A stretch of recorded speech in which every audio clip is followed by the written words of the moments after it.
Once again, before we get started tonight, go to menti.com and put in the code that you see there.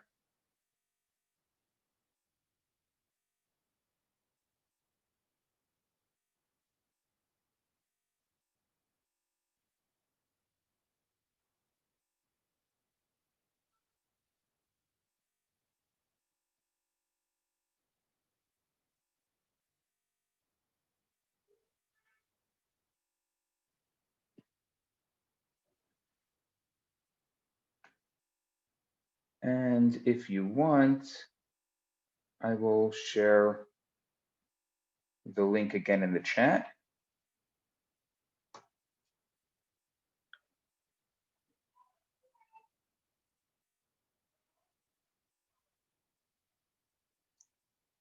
And you have a really good idea of what true love means to so many of us who are joining us this evening.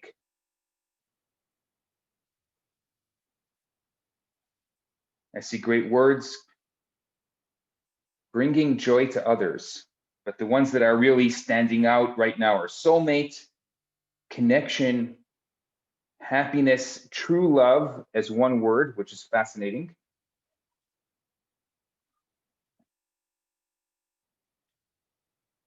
A little bit of trust, truthfulness, liked for who you are, being honest with yourself.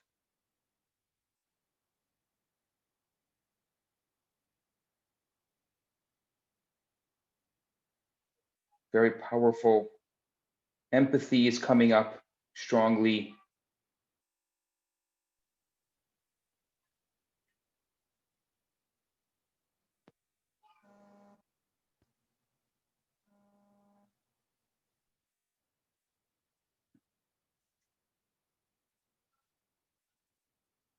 Can't help but keep on noticing this soulmate connection.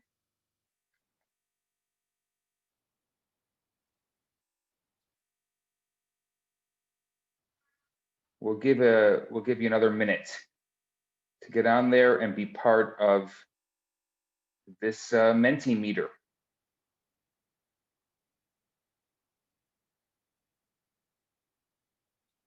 Empathy, compromise, connection, soulmate, happiness. And so all these little ones also partnership, kindness, compatibility, bringing joy to others, knowing, understanding, being present. Wow. Truthfulness, trust. This is just absolutely amazing.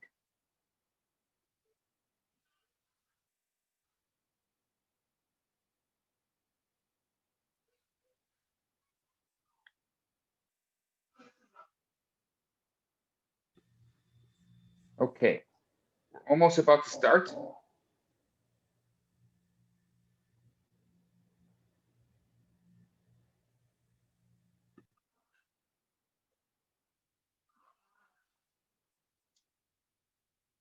We just have a couple more people in the waiting room. We're good letting them in. If you haven't had a chance yet, if you just came in, you have an opportunity, just run over to the Menti meter and use the link, or you can go to menti.com and use code 3154643 and be part of this opening word map.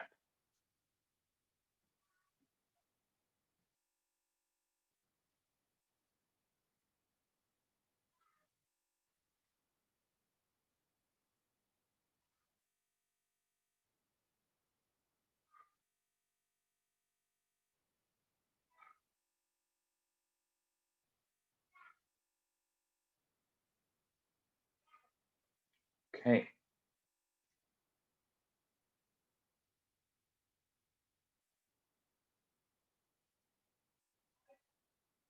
So if you take a look at what we're thinking about and kind of where the pulse is right now in our group here tonight, you can see that true love to so many of us means soulmate, it means respect, it means connection, it means happiness, it means mutual understanding, compromise, patience, giving, communication. Absolutely, absolutely amazing. Using the chat box, I'd love to know, do you believe in true love? Yes or no? Do you believe in true love?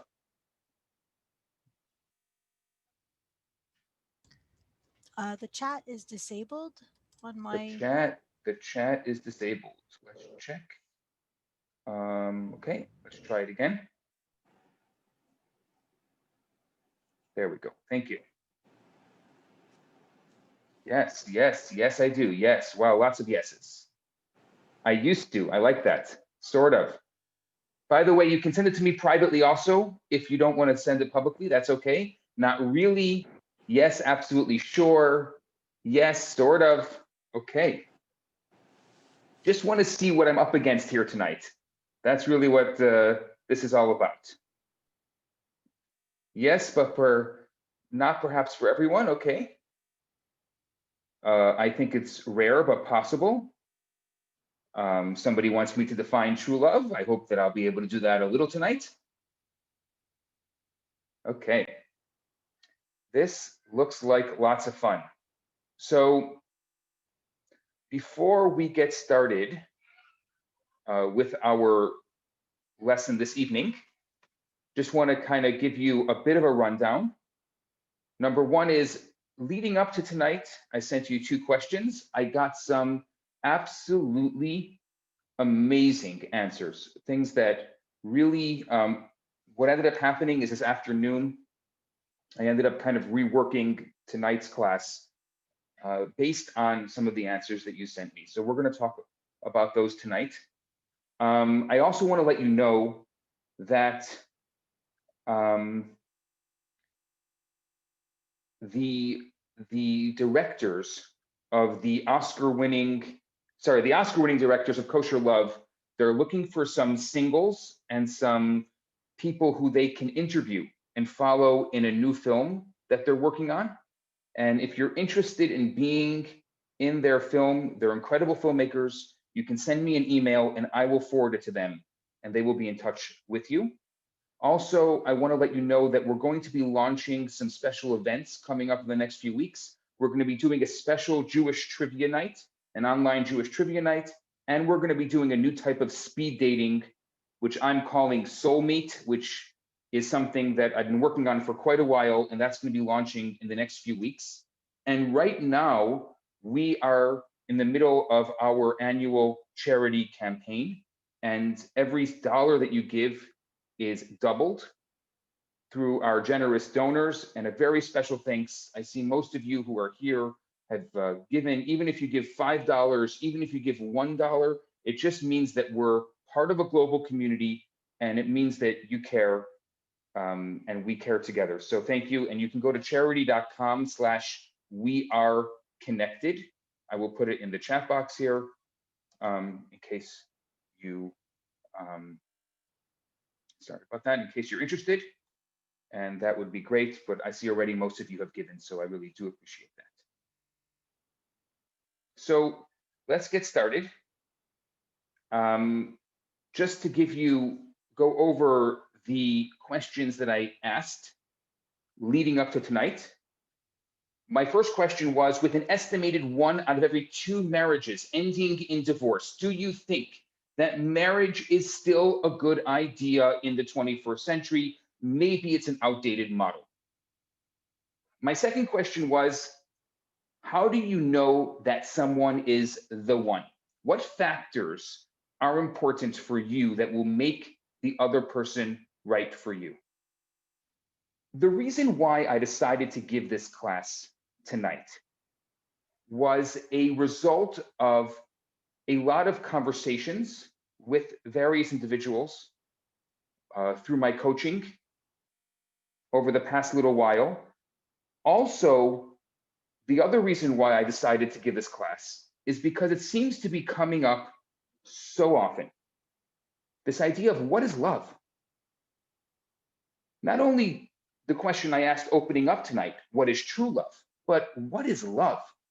And tonight, what I hope is through a process that I don't know if I'm gonna do justice to the question.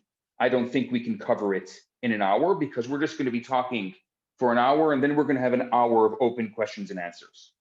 So I don't know how much I can cover in an hour, but my goal is to look at 3 different ways of looking at love, which are actually 3 different steps in the process of understanding love. And if you come out with just those 3 different ways of looking at love and that model, I will be very happy and satisfied with tonight. And obviously tonight is an exploratory experience. It's for you. It's going to be highly interactive, I hope at least. And so I'm encouraging you to have your screens on so I can see your wonderful faces, which I can already see a bunch of you. And now you'll have times to unmute as well. And let's get started. So based on my little, I would say, informal survey that I just took, I would say that most of us are believers in whatever the definition of our own definition is of true love. And so much so that I don't think you need me to teach you anything about it. You might have experienced it, maybe you've witnessed it, and if not, you've definitely seen it in the movies, you've definitely read about it in books. And one day, I hope one day soon, that you're gonna find yourself enveloped in it. You're gonna feel the butterflies in your stomach. You're gonna be floating on cloud 9. Life is gonna look rosy. La La Land. It's all gonna be a reality. And true love is so powerful that there are few, if any, other things in life that we desire to make permanent.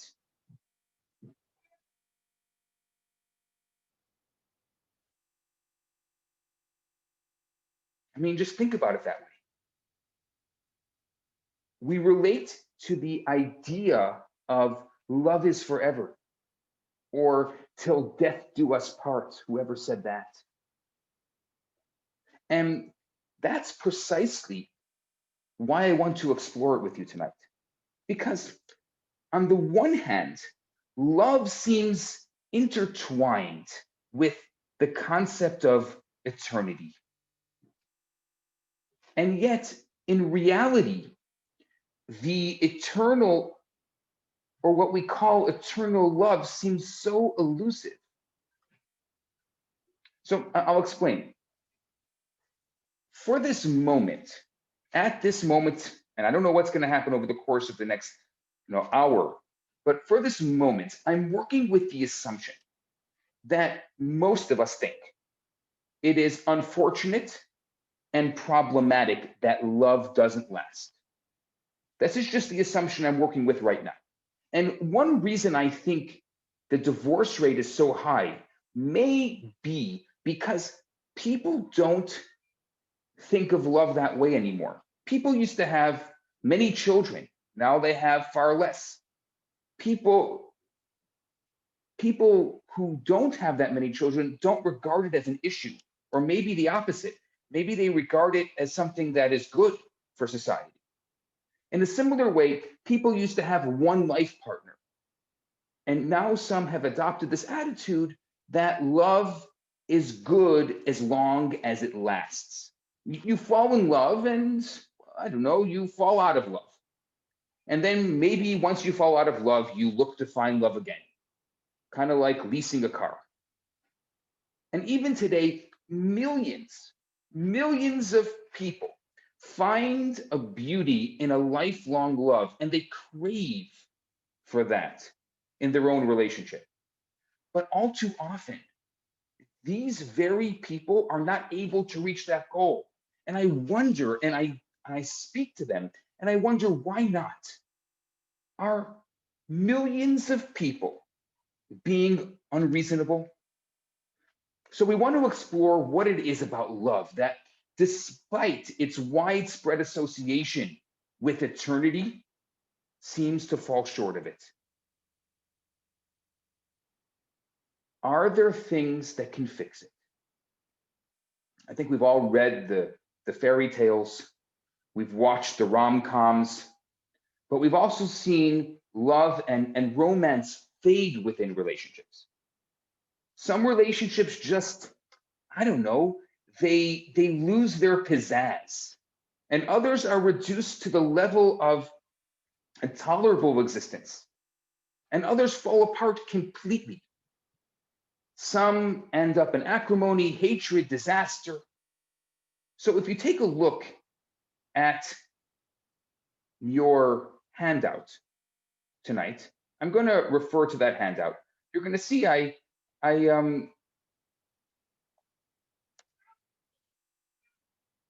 put a handout in. Well, I put two quotes in there. The first one is from Woody Allen, and he says, "To love is to suffer. To avoid suffering, one must not love, but then one suffers from not loving. Therefore, to love is to suffer. Not to love is to suffer. To suffer is to suffer. To be happy is to love. To be happy then is to suffer, but suffering makes one unhappy. Therefore, to be happy, one must love, or love to suffer, or suffer from too much happiness." I think you got that. The other quote was from the American Psychological Association, just to show you, and you can look it up yourself. Marriage and divorce are both common experiences. In Western cultures, more than 90% of people marry by 50. However, about 40 to 50% of married couples in the United States divorce.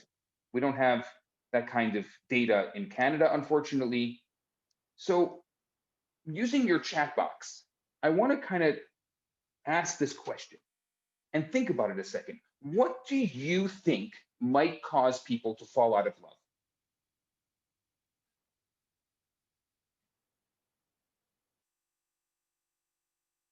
I see they're lazy, temptation. Someone else says it was not love, unrealistic expectations, no compromise, false expectations. They're bored in the relationship, narcissism, money. They're not communicating, being honest with each other, decided not to be religious anymore. Wow. Dishonesty. Someone got scared. I love this one. The honeymoon phase is over. They give up on their partner and they turn away. Oh, someone else says codependency. They didn't choose the person for the right reasons because love isn't enough. Autopilot living, no training, children, having children, problems. Wow. Wow. That's a really charged set of answers. Pressure from society, someone else says. And oh, there's more coming. Keeping commitment to love. Some people give in to their temptation and their partner cannot accept and forgive cheating. People don't know themselves well enough. Externalizing one's own problems. Not knowing how to solve a relational problem is fantastic. And I think that all of these seem like valid reasons why a significant percent of relationships don't become permanent love, despite the dream, despite the desire that people have, especially in the beginning, for this to happen. So maybe, and as a result of this, I'd like to turn our topic tonight into how to turn or help true love turn into lasting love. How to help true love turn into lasting love. Are all these issues that you're bringing up, are they avoidable? Are they remediable? What factors are the most likely to turn true love into lasting love? And of course, because I'm a rabbi, we're going to be exploring these ideas through unique Jewish perspectives on love and marriage. In the process, we hope to discover timeless wisdom to help love last and to help love grow over time. And obviously, it's important to say this, that no thought system can guarantee you a perfect marriage. I mean, the Torah, which is our guidance for marriage, has also rules for divorce. I mean, the Torah does realize that some marriages won't work. Divorce is a mitzvah. It's a mitzvah that we hope that we never do, but it's still a mitzvah. So if you think that you have an absolute guarantee for lasting love, well, then let's stop before we start. Nonetheless, Judaism and Jewish tradition have a long history of beautiful relationships and families that are founded on Jewish wisdom. And tonight we're going to discuss some of those secrets. So what we're going to do is we're going to break our conversation into 3 parts, and we're going to go over 3 different types of love. And in order to come up with any solution that might help love last, we have to understand the very concept of love itself. So let's try to analyze the general use of the word. If you have a pen and a paper in front of you, great. If you want, you can use the direct message to me so you can write this down. I want you to write down 2 things that you love right now, or you can think of them if you don't have a pen and paper in front of you, or you can type them on your screen. 2 things that you love.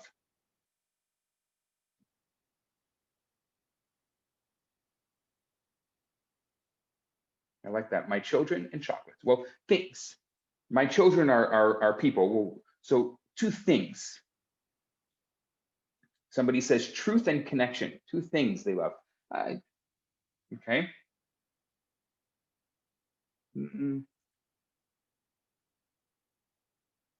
Art and my job. Those are things. Very good. Thank you. I'm not people. Let's take people. I just want you to write down 2 things you love. Chocolate and teaching. Food and listening to music. Art and laughing. Israel and my guitar. Cooking and water aerobics. Learning and helping others. Great. Art and pets. Travel and the sun. The beach and milkshakes. Eating and sleeping. Okay, now I want you to write down 2 people that you love.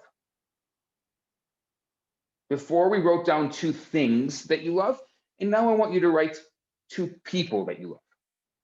And I know I'm sure there's more than 2 people that you love, but mom and dad, myself and my mother, okay? My 2 daughters, father and mother.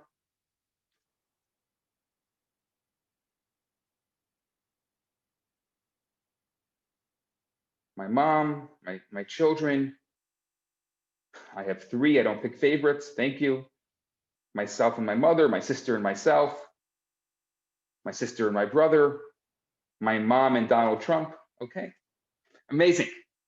So what I find fascinating about this is that we use the word love for both a thing and a person. Isn't it strange that I asked you to use the same word to express a feeling for a thing and a feeling for a person? Imagine you visit your grandmother and she opens the door and you give her a big hug and you say, "I love you, grandma." And then you notice that she got a new doormat and you comment, "Hey, this is a new doormat.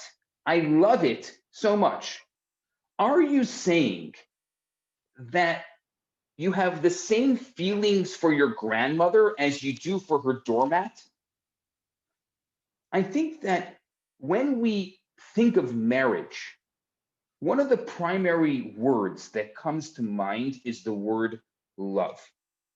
And for good reasons. Love is a crucial ingredient in a long-term relationship. It's a crucial ingredient in a life relationship, in a marriage. Yet, if I suggested that you married one of the two things that you wrote down just before, you would look at me like you're crazy. You're married to chocolate? You're married to your guitar? When I asked you to describe the word love to those things, it seemed perfectly natural to say, I love chocolate. And obviously, for better or worse, you love those things.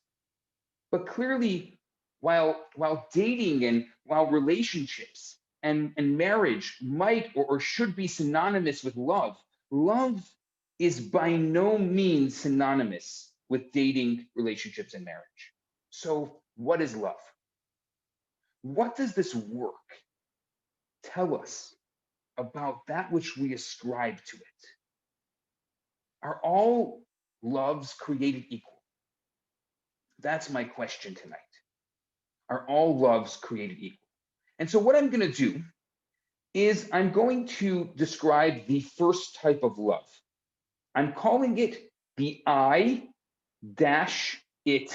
love. The I to it love. Now, we're going to use love in a bunch of different contexts. I just put it here in your chat box. And what we're going to try to do in the process of using love in these contexts is to try to understand it more clearly.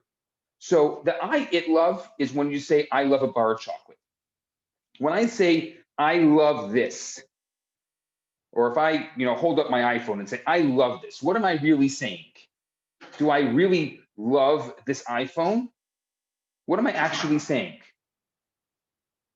Can anyone write in the chat box? What am I actually saying when I hold up my iPhone and I say, I love it? It pleases me, exactly. It brings me joy. Thank you. Absolutely. I'm enthusiastic about it. Yes. What else? I like it. I appreciate it. Exactly. Exactly. So I'm actually going to try something that I've never tried before. So you'll have to hold me on this one. This is a new thing that I just wanted to try tonight, and I didn't even practice it. Say that I love it more than any other. Love is an action. Exactly. Thank you. So I'm going to share my screen here, and you're going to see a little video is going to pop up. And the video is going to have no sound. I am going to tell you a story that was going to describe what I'm calling this I-it love a little better, but I'm going to narrate the story. Let's try it. Once a fisherman caught a beautiful pike. The pike was terrified and tried to get back in the water. Then he heard the fisherman musing about his catch. Wow, what a wonderful pike! The king loves pike. I better bring this to the king. The pike was relieved. The king loves pike. Surely everything will be fine. The journey to the palace was long and dry. The pike was working hard to stay alive. And then he heard it again. Oh, the palace chef. When he got to the palace, oh, the palace chef took a look at him and said, wow, the king will love this. I better prepare it for him without delay. And again, the pike was relieved that he got a second wind. And the king walks in and he says, wow, I love this pike. But the words echoed in his mind. The king loved him. And finally sitting there with as much little breath as he said, you don't love pike, you love yourself.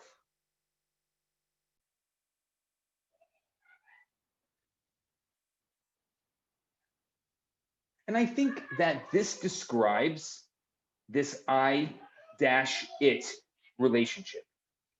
The king doesn't love pike. He loves himself. He loves how the pike makes him feel. That's what he really loves. And this wise fish has such a point. When I say that I love X, what I'm really saying is that I love myself and I love how that particular thing makes me happy and gives me pleasure. And this is the most elementary, and I would say, unfortunately, the most common meaning of love. We call it the I-it love.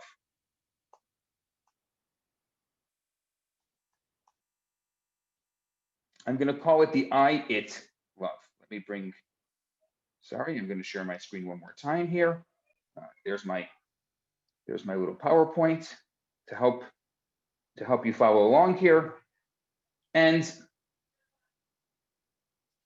I have a feeling of desire. And it, the thing or the person, can assist me with fulfilling my desire. So many of the things that we say we love fall into this category. I would say most of the things that we say that we love fall into this category. We don't love fish. We don't love chocolate. We don't love new clothes. We love ourselves. We love how fish and chocolate and new clothes make us feel when we're eating or when we're wearing them. And so there are these relationships that we have with people, and we say that we love them, but really what it means is that we love how they make us feel. We love how they make us happy. And relating to them gives us a sense of connection, and we derive pleasure from being with them. So therefore, in the context of this relationship, they too are essentially an it love. And now this form of love doesn't necessarily mean I don't care about it or I don't treat it properly. On the contrary, I care about it very much. For example, I can wash my car and I can invest in its maintenance. And I do so because the car serves my need. And if the car stops serving my need, I don't care about it anymore. It's an it love. I love it as long as it serves me. And the same thing can happen with the love that we feel towards a person, let's say an acquaintance or a business partner, or unfortunately, even sometimes people who we love or people we automatically put into the friend zone. The friend zone. I care about this person as long as this person serves my needs. And if they stop serving my need, I stop loving them. Because in truth, all along, this was born out of a love of self. And even though the I-it arrangement, the I love it arrangement might work for many, many different types of relationships, with things or with people, I think that we can all agree that it's a pretty shallow type of love. I mean, come on, love has to get better than that. So this type of love, the I-it love, is really I love myself. That's really what it is. I love how it makes me feel. Therefore, I love it. That is the first type of love that I speak of tonight. The I-it love. I love it. I love how it makes me feel. And because I love how it makes me feel, I love it. The second type of love that I'm going to talk about this evening is what I'm going to call the I-you love. Hold on a second. I'm going to take some questions from the chat before I continue. Somebody says this is probably why a lot of marriages break up. Yeah, I would say this could be. Somebody asked, does this have anything to do with Martin Buber's I and thou? I mean, you can, maybe there's some connection to it. I don't know if it has direct connection. And someone else asks, isn't that how you know someone is right for you? Are you happy when they are with you? Interesting that you say that you know that someone's right for you when you're happy when they're with you. It could be, but that is an I-it love. Now, I'm not saying that, again, that this is wrong. I'm actually going to show you, I'm going to jump ahead here just so you understand my logic, so you can kind of carry with it a little bit tonight, that these are really 3 levels of love. All 3 of them are really important in the process of love, but this is the most shallow type of love. You can't only have this love. So yeah, it's true that if you're happy when they're with you, and if you're happy with the way you feel with them, that's great, but you have to know it's only one of 3 levels of love. It's a very shallow type of love. It's almost as good as I love chocolate. And if you think that a life partner is at the same type of love as you love chocolate, well, maybe that's why it's not working out. That's all I'm saying. So I'm not saying that, it's so funny how, and I see it so often, we live in this world of extremes. What I'm doing is I'm taking the word love tonight and creating a gray area. 3 different types of love, 3 different ways of looking at it, 3 different stages. And the truth is that this it love that I'm looking at right now, it looks great. I mean, look at that cookie and that marshmallow thing. I mean, it's yummy, but it's only as good as that cookie's going to last. And the same thing with your relationship. It's only as good as that particular thing is going to last. I mean, it's great for the honeymoon period, but then the cookie is gone, and that's the end of it. So now let's take a look at the second type of love. And again, you're welcome to use the chat box throughout the evening, and I will keep on looking at it and taking your questions. The next type of love is called the I-U love. So when I say something like, I love my family, what am I really saying?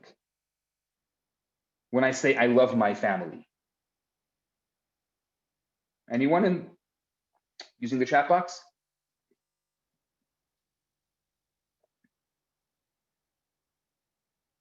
Okay, not all at once. Commitment, thank you.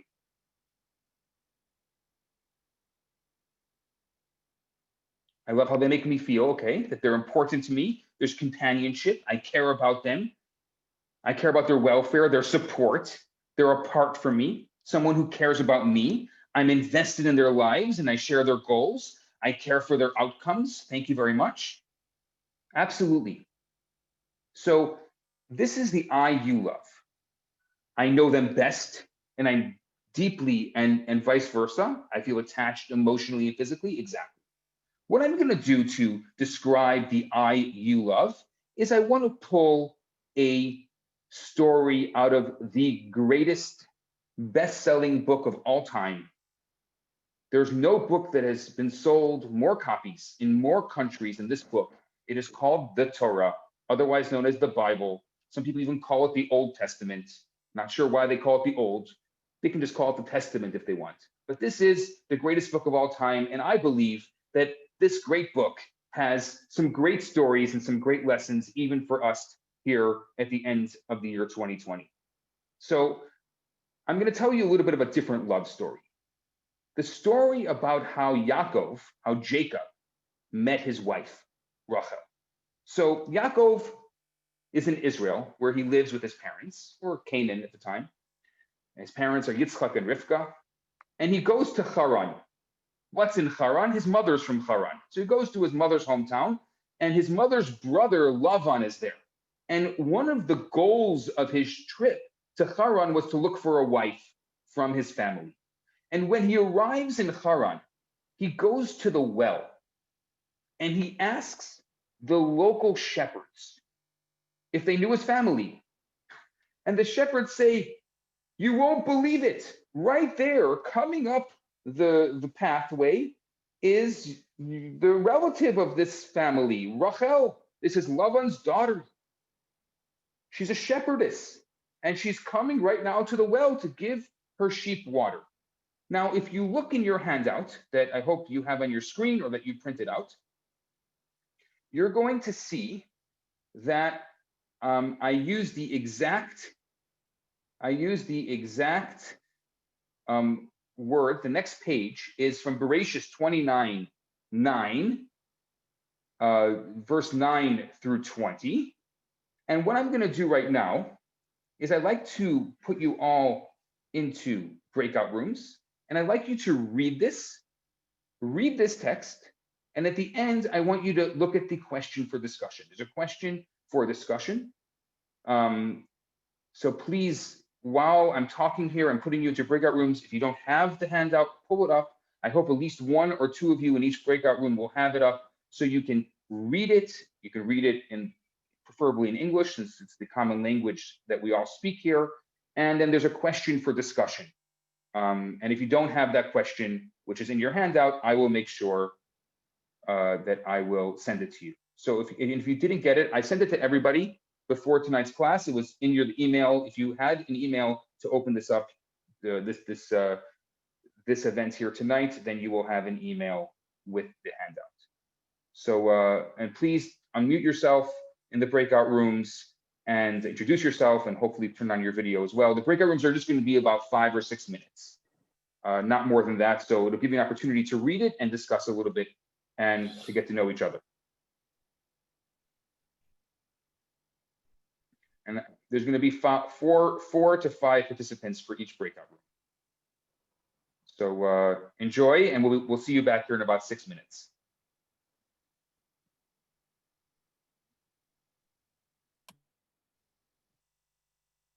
So for those of you who didn't have the opportunity to go through it, let's just go through it very quickly. And those of you who did have an opportunity to go through it, please use the chat box and write your comments. I'd love to go through them. So the Torah says that while he was still talking with them, Rachel was coming down, and I'm picturing this beautiful love scene. I mean, isn't the story of Yaakov and Rachel the most incredible love story in history? Rachel comes with her father's sheep, and she was a shepherdess. And it came to pass, the Torah says, I'm just reading it off the verse, that when Jacob saw Rachel, the daughter of Lavan, his mother's brother, and the sheep of Lavan, his mother's brother, that Jacob drew near and rolled the rock off the mouth of the well, and he watered the sheep of Lavan, his mother's brother. And Jacob kissed Rachel, and he raised his voice, and he wept. And Jacob told Rachel that he was her father's kinsman, and that he was Rebekah's son. And she ran and told her father. And now it came to pass, when Lavan heard the report of Jacob, his sister's son, that he ran towards him, and he embraced him and kissed him. And he brought him into his house, and he told Lavan all the happenings. And Lavan said to him, indeed, you are my bone and my flesh. And he stayed with him a full month. And Lavan said to Yaakov, to Jacob, because you are my kinsman, should you work for me gratis? Tell me, what are your wages? Now Lavan had two daughters. The name of the elder was Leah, and the name of the younger was Rachel. Leah's eyes were tender, but Rachel's eyes were beautiful. Rachel had beautiful features and a beautiful complexion. And Jacob loved Rachel, and he said, I will work for 7 years for Rachel, your daughter. And Lavan said, it is better that I give her to you than I should give her to another man. Stay with me. And so Jacob worked for Rachel for 7 years, but they appeared to him like a few days because of his love for her. And my question was, considering that Yaakov loved Rachel, why did this 7 years appear like a few days?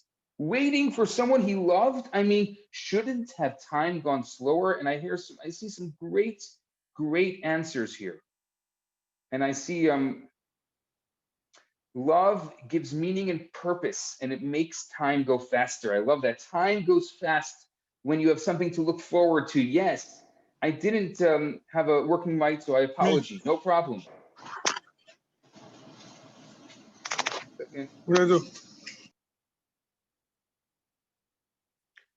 Someone else says, questions are beautiful. Love is worth waiting for. Each one has a different approach about it. It's great. Do you believe in love at first sight? Someone asked me this question, I'm assuming. We'll talk about that soon. People had different values than people do today. Possibly. Love stands still and no time passes, okay? It was fast instead of agonizingly slow, because there was certainty at the end of the end result, okay? Yaakov had emunah, he had belief that there was a certain of his pending marriage. Marriage definitely helps to solidify families and generations. He offered 7 years of labor. Clearly, he valued her highly. Time flies when you're having fun. I love these answers. And I think that there's a great point that many of you are making in this, that Yaakov he clearly loves Rachel. And it's evidenced by the fact that he's willing to work for 7 years for the privilege of marrying her. But there's something odd about the passage, because it says all of those years of working to be able to marry Rachel were like a few days because he loved her so much. What does it mean? Did you ever have to wait for something that you wanted very dearly? Did time fly? Did it feel like forever? I think generally speaking, when you're enjoying something, time flies. But when you're longing for something, does time move slowly? So one possible answer lies in looking at what Yaakov is doing for those 7 years. And I love this interpretation, which is given by Nachmanides. So what was Yaakov doing? He was shepherding Lavan's flock. Who shepherded Lavan's flock before Yaakov arrived? It was Rachel. So every single day he was working so she didn't have to. Think about that a second. He was working so she didn't have to. He's not just working for the privilege of marrying Rachel. He's working instead of her. Every day that he is toiling, she wasn't. How beautiful is that? Exactly, he was giving. Even more. What does Lavan say? Just because you are my kinsman, should you work for me without pay? Tell me what your wages should be. Yaakov's idea was the 7 years. It wasn't Lavan's idea. And where does it say that Yaakov was even working for him? Yaakov started working? Yes. The moment Yaakov gives the sheep water to drink, when he meets Rachel at the well, saw you at the well, this was even before he ever knew that he was going to take her hand in marriage. It was a hard job and a long wait. But when does something feel as though it's taking forever? When you're longing for it. That is when you don't have it and you want it. But if Jacob's love of Rachel would only have been about what he would have gained from the relationship, then this love could have been something he desired, but not have during the 7 years of hard work. And so it would have felt like a million years. But Jacob's love for Rachel was much deeper than that. It was about what he could give to Rachel, exactly what he could give to Rachel. And that he didn't have to wait for. He was doing it from the second that he met her all of those 7 years ago. And he enjoyed this form of love very, very much. This love was something that he had. And so because of that, time was flying. And so here, we're introduced to the second type of love. And I think Jacob is a perfect metaphor for this type of love, the I-U love. That I focus on you. It's all about you in the relationship. It's all about the beloved. And although we derive pleasure and joy from this type of relationship, the I-U means that the goal of the relationship is not just about receiving. On the contrary, the primary goal of the relationship is about giving. It's really about giving. Those whom we love, those who are important to us, and our love consists of being concerned for them and for their needs and for their joy. So someone says, devil's advocate, she's beautiful and he's obsessed with her. Yes, absolutely. Maybe right now there's a little bit of a form of an I-it love, but essentially the Jacob-Rachel relationship is the ultimate form of I-U love. Someone says, is it love or was he in love with the chase? It's a good question. I would have to say that, it's very easy to say that he's in love with the chase, but I'm not sure. So going back to I'm just going to share my screen again, going back to my My thing here, it appeared to him like a few days because of his love for her. Why? This is the I-U love. Ahava. If you look at the word ahava, which is love, you're going to see the aleph, means I will, and the hava means give. Ahava means I will give. Just think about that a second. So this is now again, this may not be a love that you can picture, because obviously if it's giving, you're already thinking, what's going to happen? Am I going to get back? It becomes all convoluted and complicated. But this is another level. So first we had the I it, right? The I it is I love it. What is it going to do for me?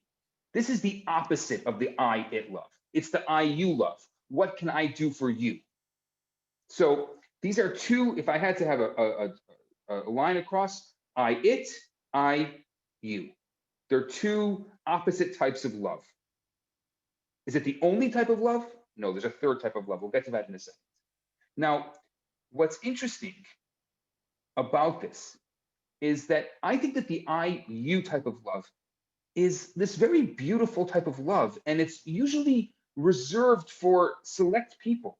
I mean, remember when I asked you to write two things that you love? That's the I it love. And then I asked you to write two people that you loved. Those two people that you wrote there, those are the I you loves. That kind of love is only reserved for a very special, very important person. Who are the two people that you loved most, or that you love most? The I you love is usually ideal in these relationships. That is, although these people bring joy to our lives, the love is not contingent upon that.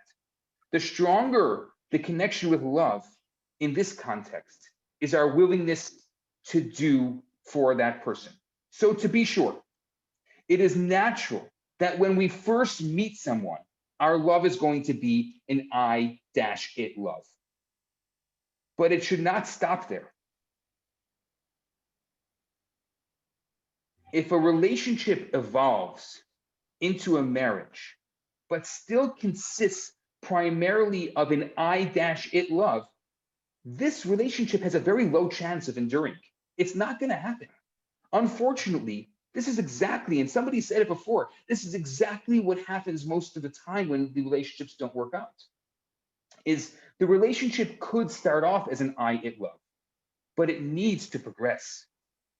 It needs to progress to the point where the spouse is invested once for the other. That is the reality. Where giving is the primary fact and the primary factor that makes the other person happy.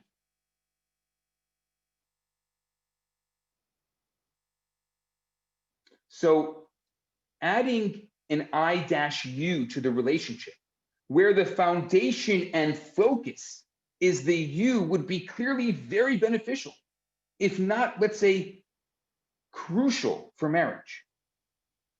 So let's take a look at that. The more you give me, the more I love you. That is an I-it love. The more you give me, the more I love you. What is the I-you love? The more I give you, the more I love you. That's the I-you love. Just let that sink in a moment. The more you give me, the more I love you, and I-it love. The more I give you, the more I love you. That's the I-you love. Two opposite types of love, though both very important, but both very opposite. I'm going to go to some questions here. Okay. It's going to go a little bit over our hour because I'm going to take some of your questions in the middle. So we will have questions. We will have time for the Q&A afterwards. Don't worry. I only have about 10 more minutes left of my class. So I'll take these questions. We'll go to the 10 minutes of my class, and then we'll go to the Q&A. Because if she was doing the giving for 7 years, he probably would think that she's a stalker and he would run for the hills. It's a very good point. If she was the one who was doing it, look, it's very easy to analyze these stories and to kind of create a narrative based on how we want the narrative to be created. I'd rather just look at the text itself and look at the story itself. And I think this story tells a very important message. And I'm using it as the metaphor, as the narrative for the I-U love. Someone else says here, my problem is not that I give a lot. It's more that I give and I don't receive. Well, there's a reason for that. And that is because there's another third element. And I think that learning the third element, that I'm going to see the third type of love, which is, I would say, the uniquely Jewish contribution to love, is going to help you a lot with that. Someone else says, women are taught to give, men are taught to receive. This is how special Yaakov was. Okay, I mean, again, I hear a lot of, these kinds of things, like people just kind of say things. And I'm not saying anything against you personally, I'm just saying in general, I hear people just saying like statements like that. You know, this is what people are taught. Yeah, okay, the same way you're taught something, you can be untaught it, or, you know, I want to learn how to see more of the gray area and less of the black and white and less of the stereotypes. I think that there's a lot of gray area. And again, Yaakov is our forefather.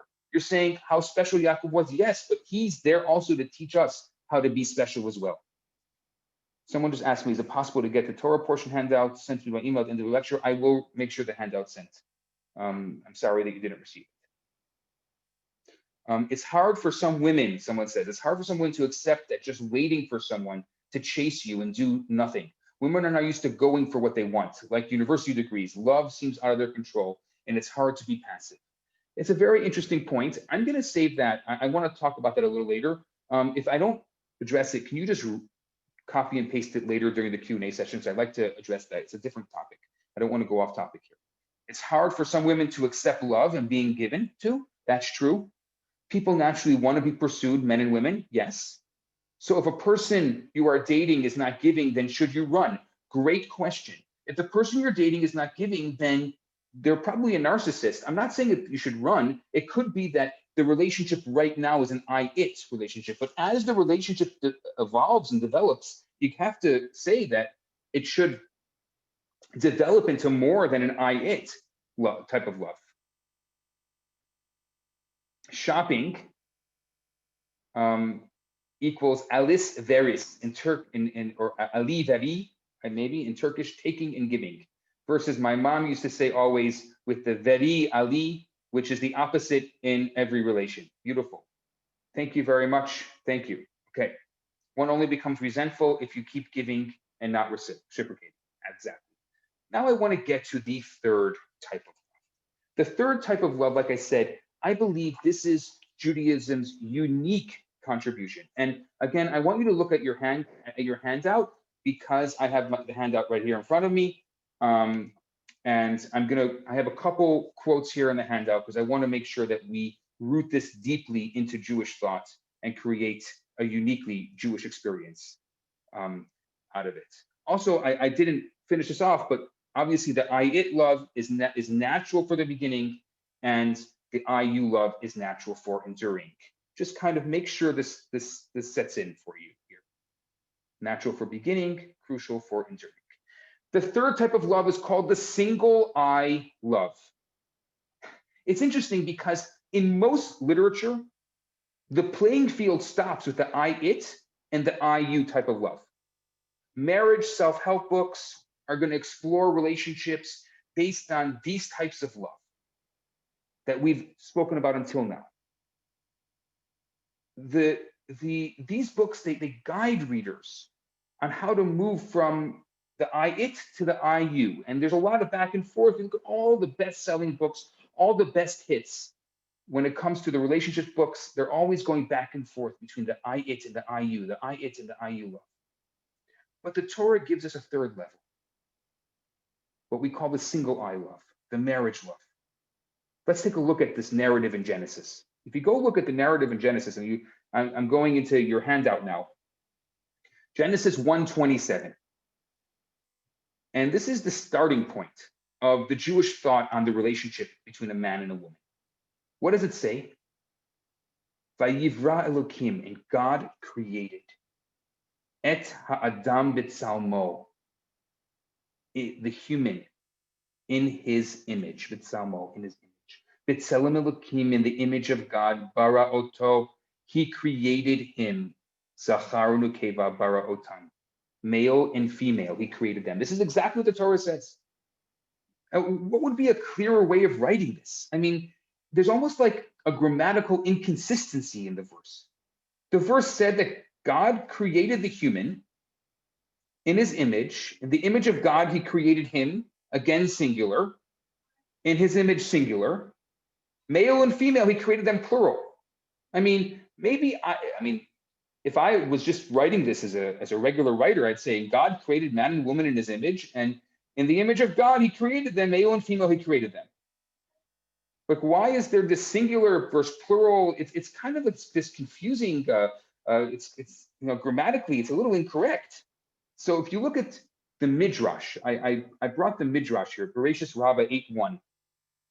The Midrash says that Rabbi Yirmiyah ben Eliezer said, when God created the first human, it was both male and female. And that's why the verse says male and female, he created them. Wow. The first human was both male and female, that God created one human being, and that's why there's a singular use of the term him, but that one being was on one side male and on the other side female.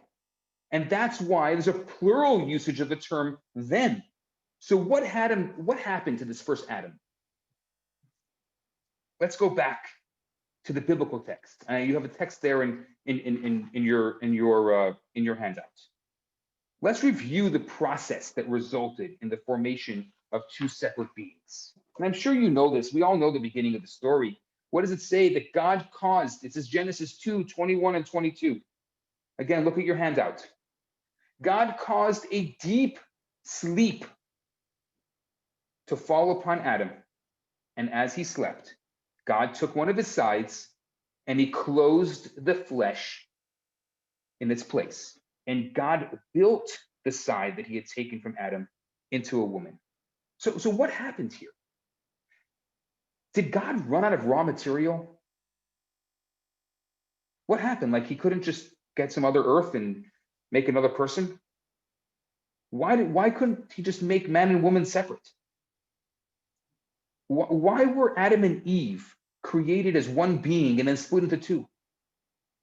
Is there a problem? Like, do we have to have the same Facebook page? After all, that's how the animals were created. Males and females, they were all created separately. Why does Adam and Eve have to be created different than every other animal? So one answer is that the Torah is telling us that Adam and Eve are just two people who can form a beautiful IU relationship. But that's not what it is. Because it's important, from the beginning, we see something absolutely magical about the way they were created. They were created as a single eye. They were created as two halves of one whole. They are initially part of one single being. The Torah looks at the union of Adam and Eve not as a close partnership, not as an intimate relationship, which is essentially the closest that two distinct entities could get, but rather they are one being. They are one. They could and they should reunite in a way that they relate to each other as one flesh. And the Torah continues, and therefore a man shall leave his father and his mother and cleave to his wife, and they shall become one flesh. But wait a minute. That makes sense for Adam and Eve because they were created as one. But what about for every other man and woman in history? What does that have to do with us? We weren't created that way. We were actually created as two separate entities. So what's the therefore a man shall blank, blank, blank, blank? What does that have to do with anything? How can one flesh principally be us as well? How can that apply to us as well? That doesn't make any sense. It must be that what was true for Adam and Eve is true for us in some way. And the Zohar, the foundation of the foundational text of Jewish mysticism, describes how it was true for Adam and Eve and how it's true for us. And if you go to my next part, I put the Zohar in your handout. You can go there if you have the handout in front of you. Otherwise, you can just listen to me. The Zohar says that when God sends souls forth in this world, male and female are joined together. When they descend to the world, they are separated from each other. And one half typically precedes the other in descending into this world, into the human body. And when their time to be married arrives,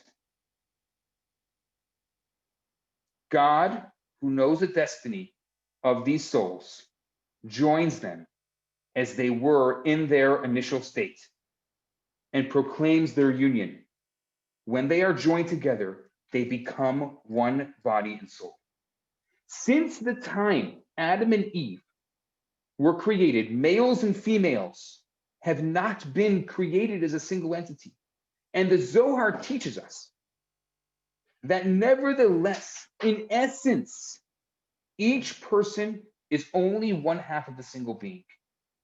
The inherent unity of a man and a woman and the subsequent division of these two people continue to take place for each and every couple.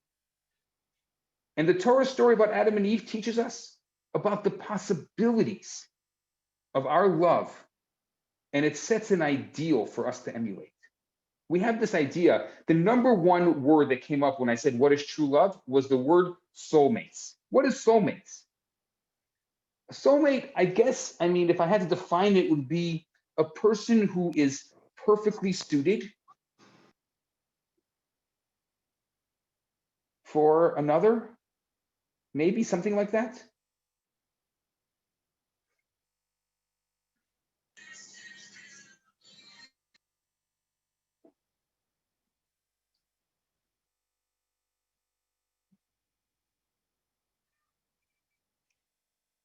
Maybe that's what it is. Actually, according to the Zohar, the term soulmates to describe a husband and wife is not completely accurate. A husband and wife are not distinct souls that become mates. They actually share a single soul. That soul was divided before birth and is reunited by marriage. That is what we say. They're really one soul that was divided at birth. They're divided at birth and it's reunited at marriage. That is the point, that we are a single I. So what is a single I love? And I'm going to talk about this. I know you're all asking me about what about divorce, what about soulmates? We're going to talk about that all in a second.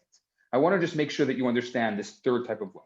A single I love means that you support the other person's aspirations and you overlook their faults. You support their aspirations and you overlook their faults. Think about it a second.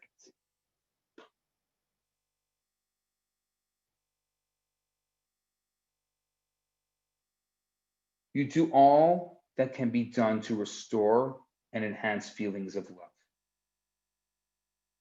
Fights are going to happen. Disagreements are going to happen. That's okay. But together, our job as single I is to do everything we can to continuously enhance and restore those feelings of love. And third, and third, Very important. No fighting dirty. No retaliation. No retaliation. Because when you are one,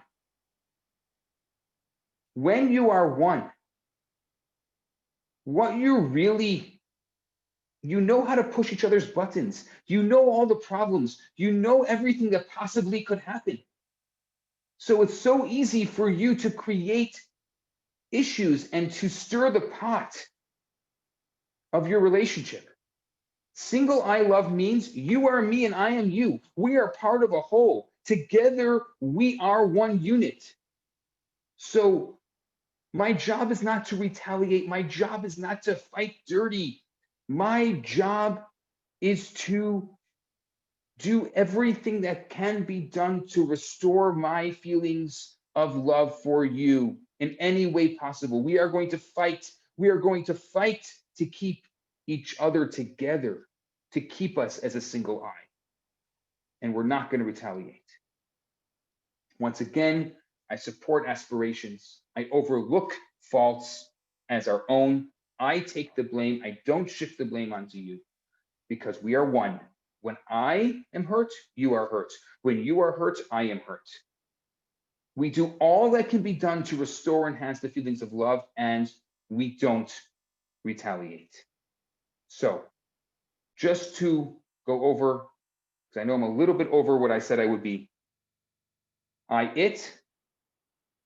love how you make me feel. I love what you do for me. You, it's about me giving to you. And single I means that you and I, we are one. We support aspirations. We overlook faults. We do everything we can to restore and enhance the love and feelings, and we never retaliate. And that is my spiel for today. Now, I'm going to go into the question and answer session of this evening. And obviously, I got a couple of questions before tonight, and you're welcome to use the chat. And at one point, after we go through a number of these questions, I like, I want to do this now before we go into the questions and answers. I want to put you back into breakout rooms. The reason why I want to do that is because I want you to kind of, I spoke about a lot of new ideas tonight, and it takes time to process those ideas. So what I want you to do is I want you just, the prompt is, I now know that. What did you learn that you didn't know tonight? What did you learn from tonight? What are you going to take away? What's a nugget that you're going to take away with you from our session tonight? So we're going to spend five minutes just going around in the breakout rooms. I'm going to put 4 of you in a room. And if you don't want to go into a breakout room, that's fine. You can stay here. I'm going to remain here. And then we're going to come back and we'll do the questions and answers. And don't worry, we'll have enough time to be able to finish at 9:30 as we promised. Okay. But just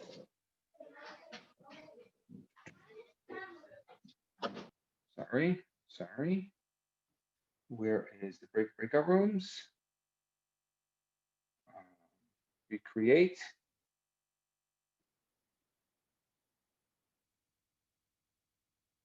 Okay.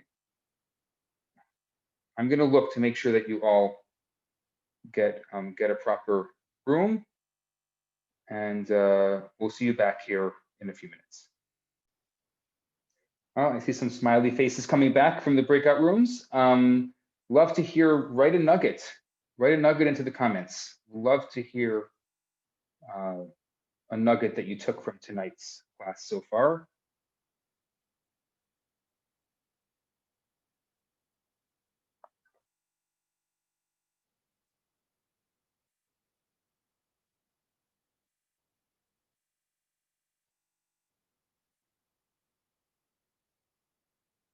Okay, it's great to see all these smiley faces coming back from the breakout rooms. That was the point of it. Okay. So please write a nugget, or you can write a question. That's fine too.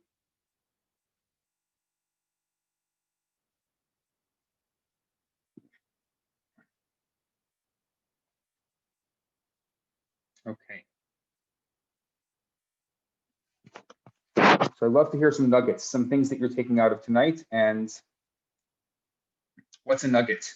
A nugget is something you're taking home. Like, you know, what was the point of this thing tonight? What are you taking with you tonight?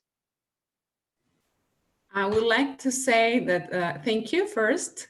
Thank you for the opportunity to be here. And I think I have a lot of nuggets because I was talking to the girls in the room, and for me it was an like open mind approach, because I think my approach was or is like that, about Yes. love, about trust and giving and receiving also. So you gave me like three approaches, three different approaches to see. So I am going to reflect, okay, where I am in the approach of love, in the true love, and where I would like to be.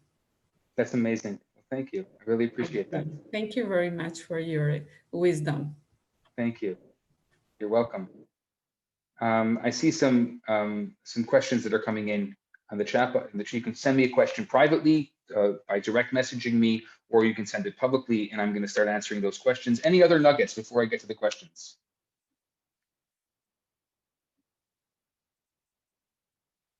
Okay. Nice nugget. Awareness of those three types of love. Willingness to allow these types of love to develop organically, and the right two people in a relationship, and the evolution of love into a single I love. Thank you. That was very nice, Daryl. Thank you very much. Fantastic. Okay, great. Okay. Some people asked me for my email. I'm going to put my email here in the chat box, rabbi@jewishdg.com. Also, I had an opportunity while you were in the breakout rooms to take a look at our campaign, this very special campaign that we're doing right now. And I saw so many of you that even during our class donated to it, and I really, really appreciate it. I'm just going to post it there again. Sorry, www.charity.com/we-are-connected, and it really makes a big difference for us right now, especially since we get every dollar is doubled right now. So thank you so much to all of you who have been so generous and so grateful. We are grateful for it. You're amazing. Let's get to your questions. Okay, so it looks like in one of our breakout rooms, there were concerns about just being a half. Oh, I love it. Yes, that's a great concern to have. Guess what, my friends? You are just a half. Did I just blow your bubble? I am sorry. Did I burst it? I'm sorry. Yes, you are. Because if you don't believe that you're a half, if you don't believe that you're missing something in your life, well, then what's it all about? If you are completely you, what do you need anybody else for? There's no I, it, love. Well, there's I, it, love, because you don't need anybody else. There's no I, you, love, and there's definitely no single I, love. So you're only doing one, you're only experiencing one element of love, one element of connection. You're not experiencing the full gamut of what love really is. And I'm sorry about that. And I know it's hard to see yourself because you're so accomplished and you're so great. It's so hard to see yourself as a half, but you are. There's something missing in your life. And that is what Judaism, that is what the Torah truly believes. There is something missing in your life. Somebody else says, giving to another as if giving to oneself is a single I. Absolutely. Absolutely. Thank you. How can we possibly know? Here's a question. If it's our soulmate, if we're connected from before, how do we know it's our soulmate? Oh, that's a great question. Maybe there's somebody else out there. Maybe this person is not my soulmate. Maybe I have to just wait for the next person. There's always the maybe. There's always the what if. But if you have that mutual connection, then at some point you have to take the dive. You can talk about swimming, but at some point you got to jump in the pool. You can talk all you want. You can create theology and philosophy of swimming, which is fantastic, but at some point you have to jump in. And so my discussion here tonight was just to define love and to give you 3 different levels and 3 different ways of looking at love. There are so many other conversations to know whether someone is a soulmate. But what I will tell you, the first thing you have to know is don't put so much pressure on it. Oh my gosh. Either there's 2 ways that we do it. Either this could be the one. Oh my gosh, this could be the one. You don't know. This could be the one. Every person who's moving, look at that. They got a nose. This could be the one. Relax. Relax. You put too much pressure on it. That's not good for it. And then the opposite is friend zoning, friend zoning, friend zoning, friend zoning. So if you have the proper balance and you know what you're looking for, and you know what you bring to the relationship, and you know that you're missing something, and this person fills that which you're missing. I mean, we've had so many different discussions in the past about this. Just to reiterate some of those discussions, that's how you know that this person could be the soulmate. But the problem is we put that soulmate on a pedestal. And so either we say, oh my gosh, this could be the one, or nah, there's somebody better out there for me. This cannot be my soulmate. Like, really, God, this is what you were talking about? This is really the other half of my soul. That does not look like the other half of my soul. Look at that beard. Look how long that beard is. That can't be the other half of my soul.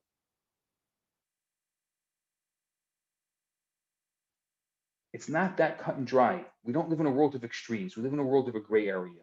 Yes, your soulmate's going to be somewhere in the gray, not in one half or the other, somewhere in the gray. What happens, Rabbi, when someone loses the sharing of a soul together with someone? What happened when that person dies? Yeah, that's why it's so sad. That's why it's so difficult, because there's part of your soul missing. And I'm sorry about that. It's very rough, very difficult. Somebody else says a nugget, this has got to be a nugget, that a man and a woman were separated at birth, were one soul, and they reunite in marriage and become one soul. Thank you. Here's the next, I still feel the same. As a woman, you just have to sit and wait for someone to see your worth, remaining completely passive. Okay, if that's how you feel, I can debate that or I can challenge that, but I don't know if it's necessary. If any one of us is interested in getting in touch with a participant, I mean, can you get in touch? Don't ask me. This is a big one for me, okay? But what about being whole and self-love with regards to the missing of your other half? I don't understand the question. What about being whole and self-love with regards to missing your other half? Can you explain the question a little better? I'm sorry, I don't understand the question. Yeah, please.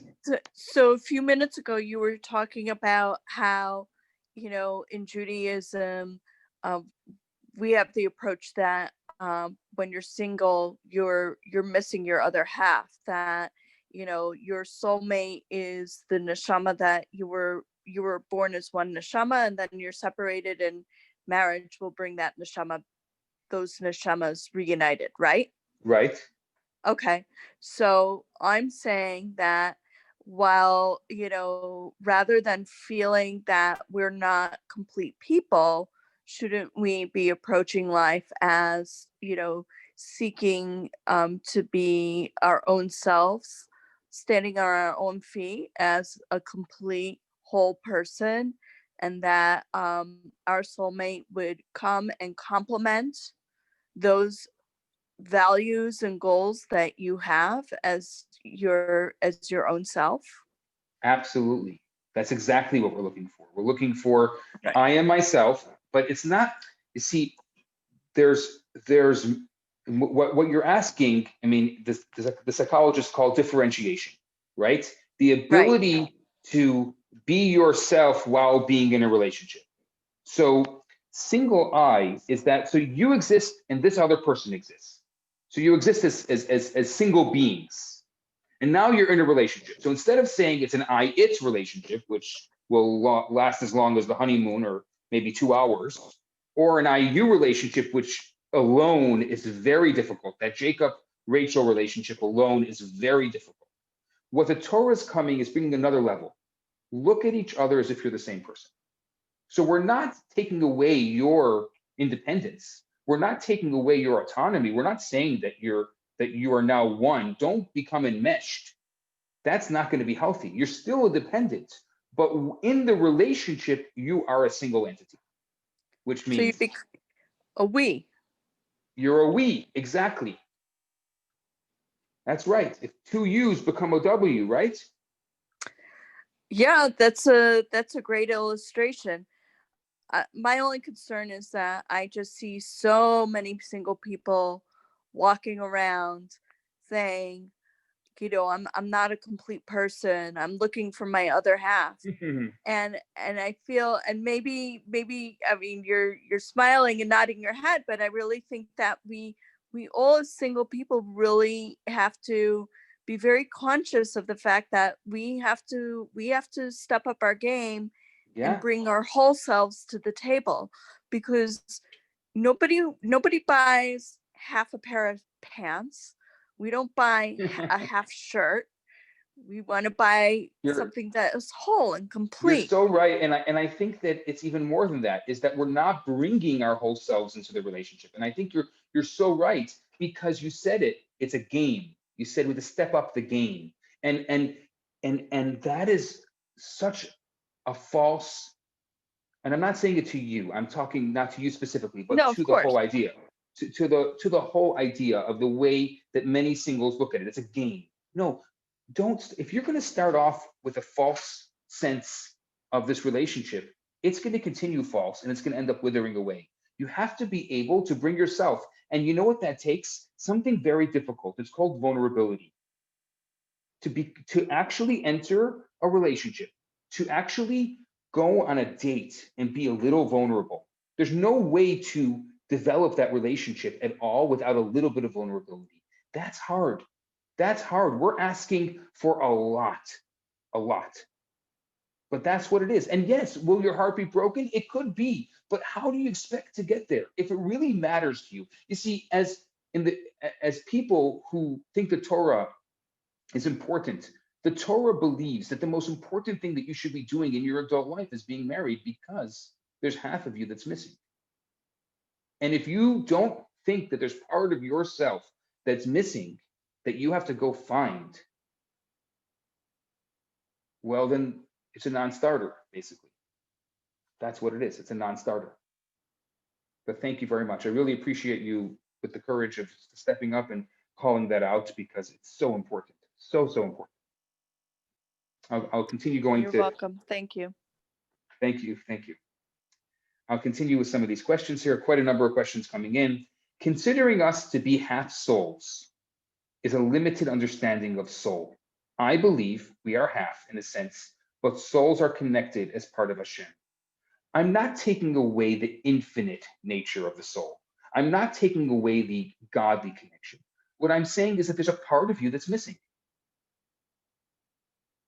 Now, I mean, you're right.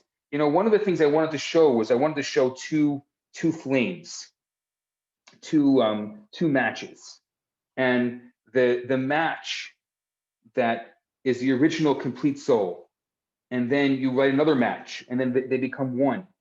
And I wish, like, if I had, let's say, like a red and a blue candle, and you can see them, like the soul splitting, and then visualizing those two people kind of splitting, and then there's, like, it's interesting because, right, there's Ish and Isha in Hebrew, which is man and woman, and the two letters that are the same in Ish and Isha are the Aleph and Shin, which is Aish, which means fire, and the two letters that are different are Yud and the A, which is God's name.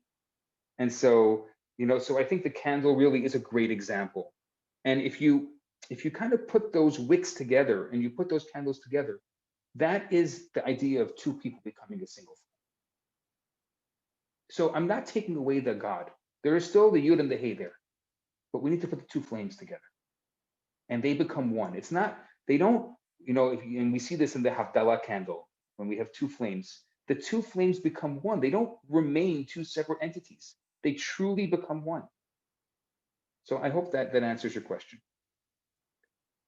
I've been familiar with all these concepts, Rabbi, including being a half. If I take a nugget, something is holding me to jump in the pool. Thank you. It's really, really powerful. Really, really powerful.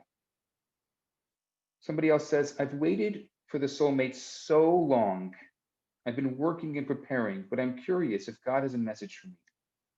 If so, what is it? What is it? Is never give up. There's somebody out there for you.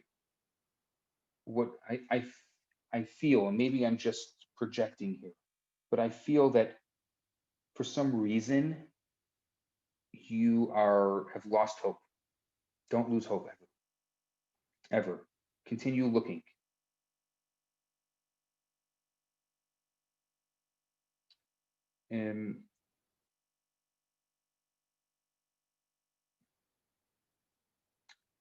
Is it possible I missed my soulmate because I was too dumb to recognize him? I mean, I don't think that's fair. You shouldn't be so hard on yourself that like, I think that there is a truth. I mean, that they say that by the time you're 35, you will have dated 4 people. The Gottmans say this, that you could have married.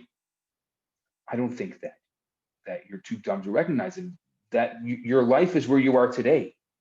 That's where you are today. So why don't you just move forward? And there's somebody still there for you, because there's somebody who's missing you because you're the other half of their soul. Don't put the pressure on it. It's not like anyone could be, and it's not the opposite, like I was saying. Let's try to find the gray area. In the single I love, you say overlook his faults. What if the continuous faults make the marriage break? Well, then you need a third party. You need to get help. My wife and I, from the day we got married, before we got married, we went to a particular rabbi who we trusted. We both trusted. We both chose this person together. And every single year we go for an annual checkup.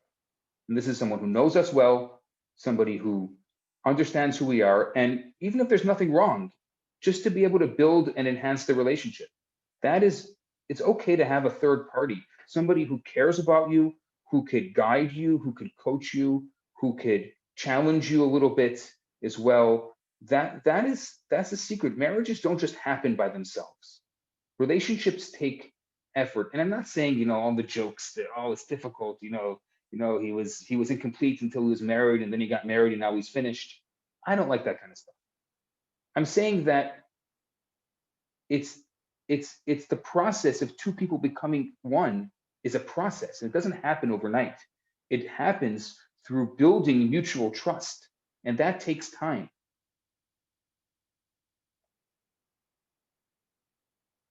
If you have given us some wisdom to move forward, all the people on here tonight put themselves out there. On here, we're vulnerable doing this. What advice do you have moving forward in terms of action? Obviously, we all want to find what you're speaking of. Yeah, it's true. The fact that you're here means that you're vulnerable. I like that. Thank you.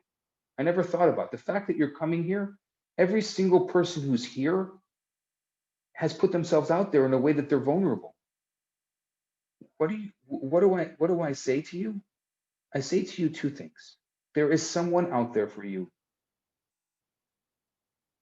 There's 2 things you have to do. You have to make a physical vessel and a spiritual vessel. The physical vessel is you have to make sure that you're out there in every way possible. Don't just, make sure that you're getting suggestions of people, and don't just say no, no, no, no, no. Don't keep on swiping right and swiping left, or just saying no because, I don't know, all these random things. Look at each person for who they are. I would even go as far as to say, today in our COVID age, try a Zoom date. Why not? Just meet them, talk on the phone, something. Just put yourself out there. And then there's a spiritual vessel. And there are spiritual things that you could do.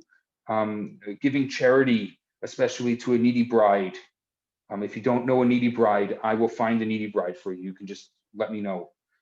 There is taking on a mitzvah, making yourself, spiritually, doing some mitzvah that is difficult for you. You see, if you want God's blessing, if you want God's spiritual blessing, then you need to take on something spiritually that can hold that vessel, that blessing, a vessel that can hold the blessing. That's what you need to do. So if you want a great, great blessing in your life, you need a great vessel that can hold that great blessing. So you need a physical vessel and a spiritual vessel. And I do believe that there's somebody out there for you. It's very hard for me. I mean, yeah, I'm getting off of a week of a lot of engagements, which is wonderful, and I'm seeing a lot of people over this COVID period finding their other halves. It's really, really beautiful. But I really believe there is somebody out there for you. Yeah, and like this person says here, take chances, date, it's okay. If some people love and get married 2 or 3 times, is there more than one soulmate? The Talmud says that the first one is based on your personality and based on your, your who you are, and the second one is based on your luck, your mazel, what they call your mazel, your constellations. Thank you for loving the idea of the marriage checkup. I really appreciate that. Is there more than one soulmate? Yes. The Talmud even talks about the potential of 7 soulmates, but we won't go into that. That's for a Kabbalah class, a different time. Yes, trust takes time. Trust takes time, according to the Gottmans, who are 2 researchers, John and Julie Gottman. I really trust a lot of their ideas when it comes to relationships, and they say that trust takes 7 years. There's a process to trust, but I've spoken about this in my class on trust, and it takes 7 years. When 2 people that support each other's aspirations and overlook each other's faults find each other, what should they do next? How do 2 people mesh their lives together? That is a great question. My answer to you is, if it's not theoretical, then those 2 people should find a third party. You want to come to me, there's no problem. It's my pleasure to help you. This is a lot of what I do during the day. I do a lot of coaching and counseling to a lot of couples and helping them find and meshing their lives together.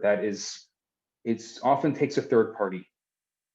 And I think that I don't want to answer it on a theoretical basis. I don't want to answer it. If there's 2 people who are engaged or in a serious relationship and they're planning on spending their lives together, I will talk to them, or they can find someone else who will talk to them. But this is a wonderful, beautiful question that is not a theoretical question. It's a very practical, because each couple is different. Each couple fights differently. Each couple has different needs. Each relationship has different strengths and different weaknesses. One of the things that I do with each of the couples that come to me is the first thing I do is they each fill out a 45-minute questionnaire independently, and I create an analysis of the strengths and the weaknesses of that relationship so that we can talk to that couple specifically, and we can build their strengths and build their weaknesses as well. And every relationship has strengths and every relationship has weaknesses. It doesn't mean that one relationship is better or worse. That is the reality of relationships.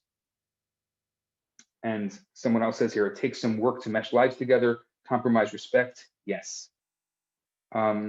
This has been incredibly inspirational, eye-opening, and encouraging, with the right focus to keep in mind. Thank you so much. You are so very welcome. It is really my honor and my pleasure. Do you think one should wait for an older sister to get married first? The Leah Rachel story. I think that it is depending on the person. I do know that there's some beautiful texts, some beautiful blessings that are given to an older sister that lets their younger sister go before them, that they get tremendous amount of blessing. And so I know that the younger sister traditionally should ask the older sister if she's going to go before her, or the same thing with a brother. But the older sister that has that opportunity and gives the blessing is given tremendous blessings. And there's so many beautiful texts that we can go through at different time. So I think that, yes, ask, but I hope that that person will answer, of course, with pleasure. Rabbi, you asked me to ask this to you again. Yes, I did. Thank you. Is it hard for some women to accept that just waiting for someone to chase you and do nothing? Women are now used to going for what they want, like a university degree. Love seems out of their control.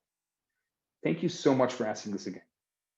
I think that women's lib, the 70s, did so many amazing things to our society in every way. Women in university, women with careers, women voting, I mean, going on and on and on. What we have today, this beautiful world that we have, this world of equality, decides for one thing, it messed up. It messed up the nuclear relationship. And I think that we have to, the best place to be is in reality and know where we are. Be real about where we are and what we're doing and where we're going. That is the most important thing for us to do. So, the limitations of our knowledge, the limitations of our understanding, and where we are as a people, as a society, and of course, where we are individually. And so I think that because our society is one of which women have been taught and conditioned a certain way, you have to ask yourself, is this the conditioning when it comes to relationships that I want to be conditioned with? I know it's a difficult question because you don't know the context in which to ask it, but as you would ask anything else, and spend time on it. I mean, you didn't spend 5 minutes pursuing your degree. I'm assuming it took a number of years. Well, relationships are the same. It takes time to develop and understand and work through. And if you're doing the same thing over and over again, expecting different results, well, say that. I keep on doing the same thing over and over again, and I'm expecting different results. Just say it. It's okay. And then understand the limitations of where you are, and then move on from there. I know it's hard. And I feel for you, and I deal with this day in and day out, and I know how difficult it is. So I'm not just saying it because here I am, it's easy, I'm married, I don't understand. I do understand. I understand because I see it. I live vicariously through so many people's breakups and relationships and issues, and every single day, some of the things that I see are very difficult. I understand what you're going through, but I think that there is hope for you. And if you've been doing it a certain way until now, you have the opportunity now, starting today, starting tonight, to make that change. And if I can help that process, it's my honor to be able to help you in that process.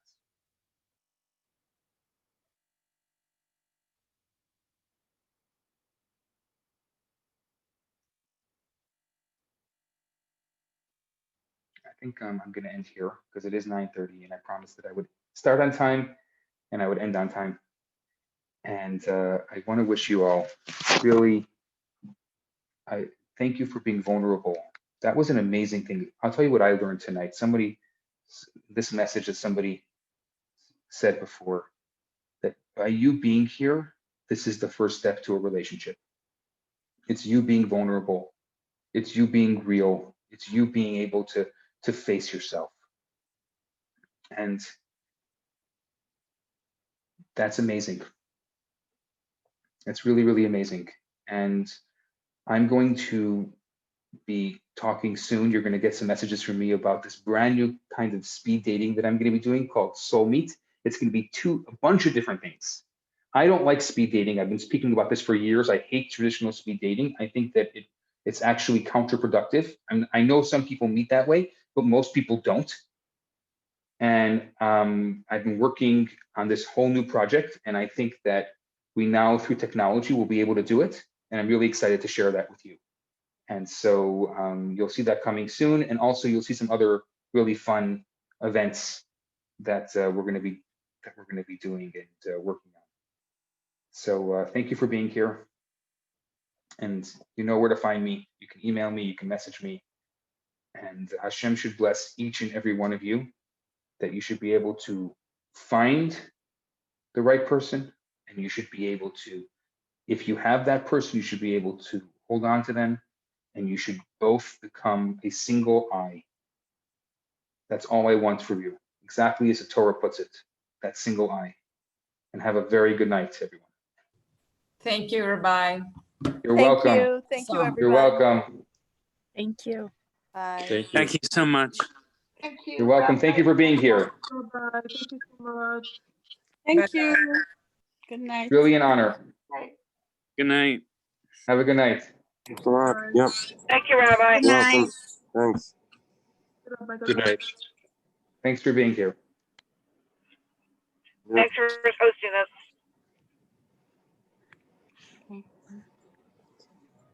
Good night. Have a good night. Right, thanks. Bye, Ariel. Yeah. Right. Hey. Thank you. Yeah.